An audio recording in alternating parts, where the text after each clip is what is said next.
Hello mga chingu! Today crave ako sa cucumber kimchi so gagawa ko. Hindi ako usually nagluluto pero easy lang kasi to kaya papakita ko sa inyo mga chingu. Umpisa muna natin hiwain ang pipino. Bumili ako ng manipis na cucumber para similar yung itsura niya sa Korean cucumber. Pagkatapos hiwain ang pipino, lagay na natin ang asin at haluin mabuti. Babad na natin sa asin ng 15 minutes. Naka-timer na siya. Tapos prepare natin mga ibang ingredients which is sibuyas at garlic.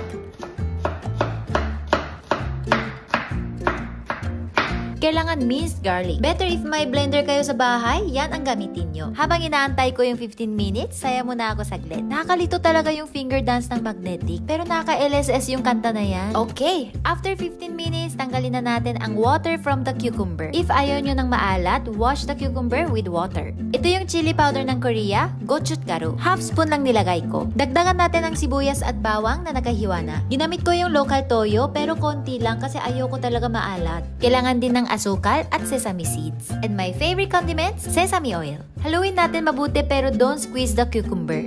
Taste time. Sugar. Actually, nakalimutan ko i-wash yung cucumber sa water kaya maalat siya kanina. Pero I think sa Pinoy taste, okay na to. Oh, biglang may good idea ako mga chingo.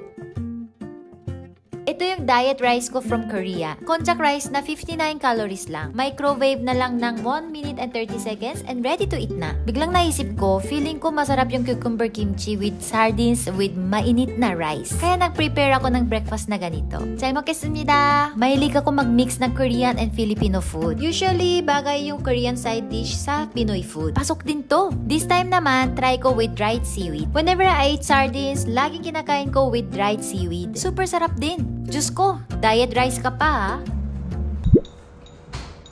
Ubusin ko na. Hindi na umay kasi kapag may kimchi, kaya ayun, inubos ko na yung kanin. Grabe, ang sarap! Sana mag-try din kayo mga chingo. What is diet?